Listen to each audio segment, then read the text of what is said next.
programa já está de volta. Obrigado porque você está aqui com a gente. Esse é o nosso compromisso de todas as tardes. A gente está ao vivo de segunda a quinta, às 5 horas da tarde. E na sexta-feira você sempre acompanha o melhor programa da semana, também às 5 horas. Aí todos os dias também, de segunda a sexta ao meio-dia, você acompanha a nossa reprise. E nas madrugadas, sempre às 2 da manhã, tá bom? Esse é o nosso compromisso sempre marcado, esse é o seu programa.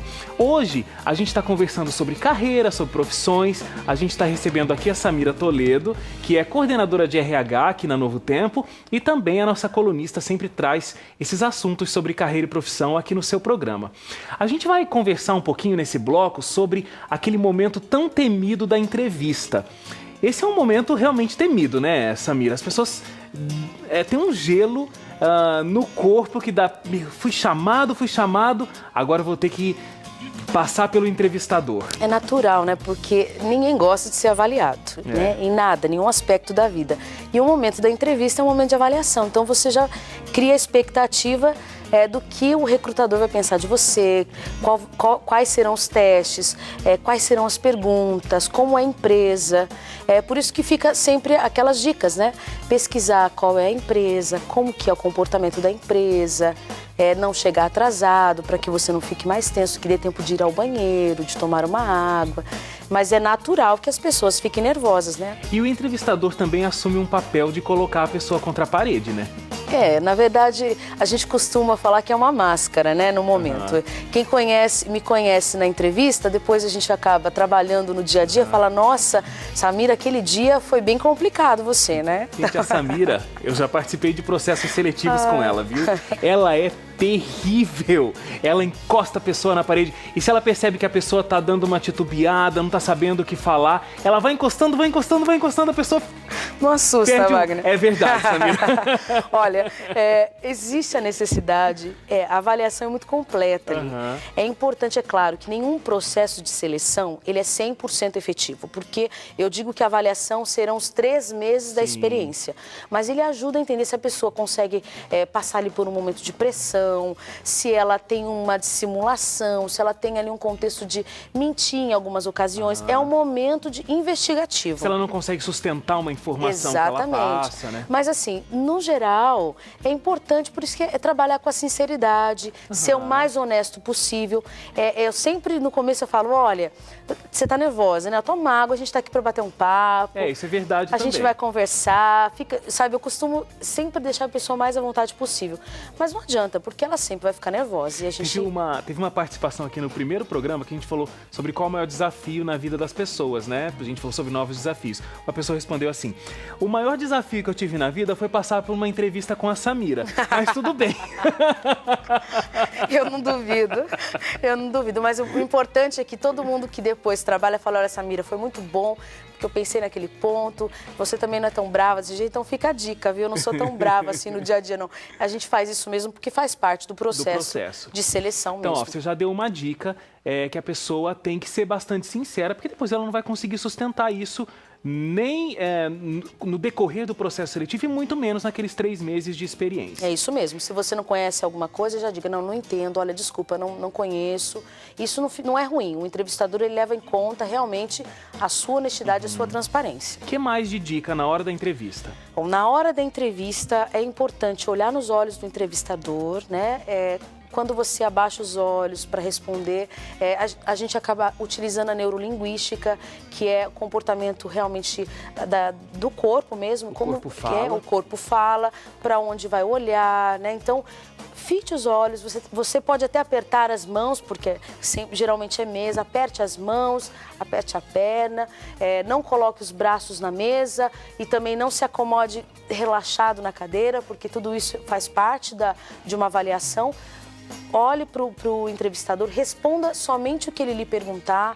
Geralmente tem candidato que fala muito e acaba contando da vida pessoal, do cachorro que adoeceu, e isso acaba entediando o entrevistador. Então, só responda o que for necessário. Se ele tiver necessidade de eu quero saber um pouco mais, ele vai perguntar, conta um pouco mais para mim disso que você está falando. Então, eu acredito que o bom senso ali de ponderar exatamente o que você coloca, o que ele lhe pergunta é importante. Outra coisa, Quando você for responder, responda e não responda com uma pergunta. Porque às vezes o entrevistador faz uma pergunta, eles respondem com outra pergunta. Ou respondem algo que não tem nada a ver com o que ele perguntou. Então preste atenção no que ele perguntou, responda. Se você não entendeu, não entendi, você pode repetir a pergunta? Isso não tem problema. O importante é você tentar interagir de uma forma como nós estamos aqui, conversando naturalmente. Abertamente. Exatamente. E aí, se a pessoa chega numa sala, ela vai lá e cumprimenta o entrevistador? Isso. Se você chegar num ambiente onde o entrevistador está sentado, você tem que chegar cumprimentando. Bom dia, boa tarde. Se você entrar calado, dá meia volta, vai embora, porque mostrou que você não tem iniciativa, proatividade e não tem, na verdade, a gente no contexto de educação. Então, bom dia, boa tarde. Se você for levado, na verdade, no contexto de sentado, se você entrar numa sala, na verdade, onde um entrevistador vai junto com você, o importante é que você, e ele estender a mão, você cumprimente. Se ele não estender a mão, não cumprimente. Agora, quando for apertar a mão, Wagner, aperte firme, porque aquela mão de vergonha, timidez ou relaxo não passa segurança. Agora, não preciso nem falar que atraso...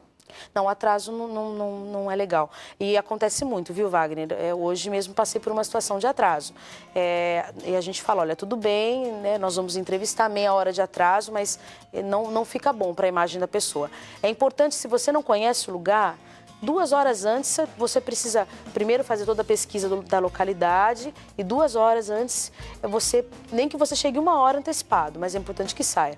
O normal é meia hora antes você se apresentar na empresa. Vai esperar meia hora, às vezes até 1 hora, porque pode atrasar, mas o entrevistador atrasa, o candidato nunca. Nunca. Candidato nunca. Porque quando você entra, na verdade, quando a empresa entra em contato com você, você já está sendo avaliado. Claro. E quando você entra dentro da empresa, também está sendo avaliado. Por isso que é importante até o jeito que você se veste para ir a uma entrevista.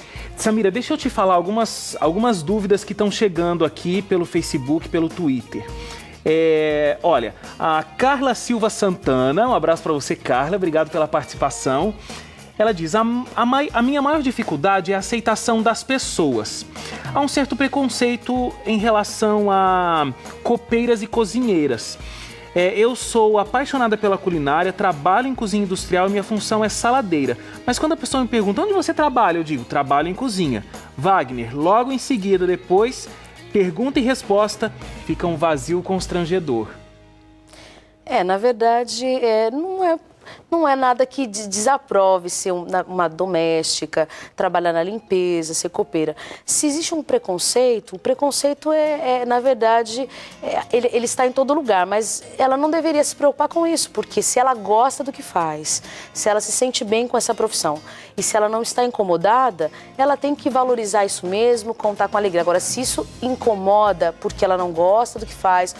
Pelo jeito ela é apaixonada. Então, na verdade, o preconceito está na cabeça das pessoas quanto à profissão, porque se ela gosta, faz bem, existem pessoas que estudam e são ótimos administradores. Outros são excelentes copeiras que servem o melhor ali, o melhor chazinho, uma água. Como é gostoso chegar no ambiente, ter um assistente de estúdio que serve uma água tão geladinha, né? Salatiel. É diferente quem faz isso. Então, a valorização está realmente na ênfase que nós damos para a nossa atividade. Carla, você é feliz da vida sendo cozinheira? Então, quando alguém te perguntar, já abre aquele sorrisão e fala, eu sou cozinheira. Você vai ver que o silêncio vai diminuir, viu? A gente vai ter que dar uma paradinha rápida pro intervalo, mas seu programa volta já.